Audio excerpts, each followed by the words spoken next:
नन्ही चिड़िया और सूखा तालाब। एक घने जंगल के किनारे बसे एक हरे भरे गांव में एक नन्ही सी चिड़िया रहती थी जिसका नाम चिरपी था। चिरपी आकार में छोटी जरूर थी, लेकिन उसका दिल बहुत बड़ा था। वो रोज सुबह तालाब के पास उड़कर जाती और मीठी मीठी चहचहाट से पूरे जंगल को जगा देती। उसी जंगल में एक चालाक लोमड़ी रहती थी जिसका नाम फुर्ती था। एक शांत और बलशाली हाथी भी था जिसे सब गजराज कहते थे, और एक था मेहनती लेकिन थोड़ा घमंडी कौवा जिसे कालू कहते थे। चारों अक्सर तालाब के पास मिलते थे, पर उनके स्वभाव अलग अलग होने के कारण कभी-कभी उनके बीच मतभेद हो जाते। उस साल गर्मी बहुत अधिक पड़ी। धीरे धीरे तालाब का पानी सूखने लगा और जंगल के जानवर परेशान हो गए। गजराज प्यास से व्याकुल रहने लगा। कालू को उड़कर दूर दूर तक पानी की तलाश करनी पड़ती, और चिरपी के लिए तो पानी की कुछ बूंदें ढूंढना भी कठिन हो गया था। एक दिन कालू ने हंसते हुए कहा, अरे चिरपी, तू इतनी छोटी हो, तुम क्या हमारी मदद करोगी?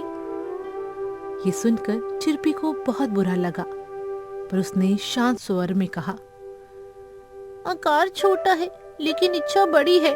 कालू भैया, ऐसे मत हंसो। फुर्ती ये सब देख रही थी और मन ही मन सोच रही थी कि समस्या में उसे क्या लेना देना।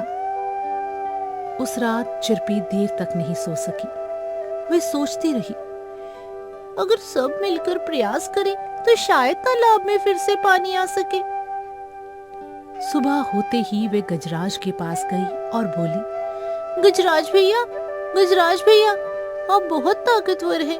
अगर आप पास की नदी से तालाब तक एक छोटा सा रास्ता बना दे तो पानी यहाँ आ सकता है।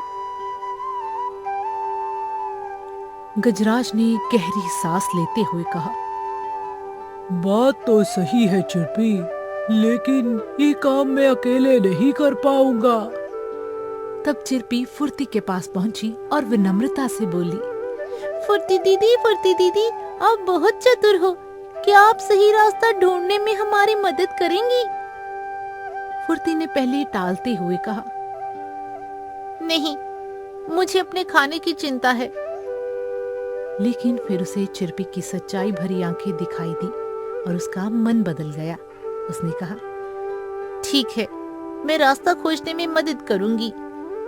इसके बाद चिरपी कालू के पास गई और बोली, कालू भैया, आप ऊपर से उड़कर देख सकते हैं कि नदी सबसे पास कहाँ है? कालू को अपनी पहले की हुई बात याद आई और उसे शर्म महसूस हुई।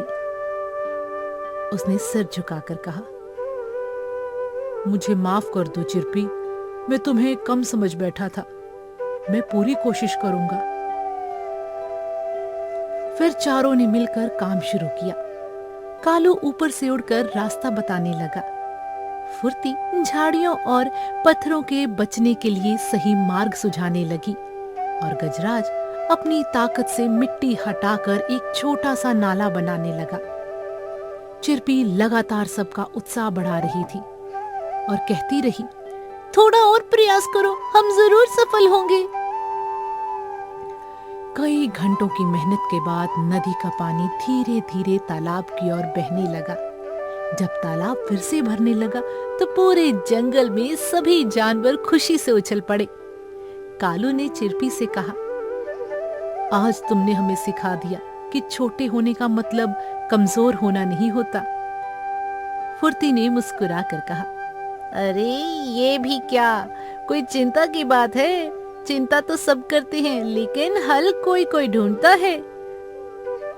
मिलकर काम करने से ही सफलता मिलती है।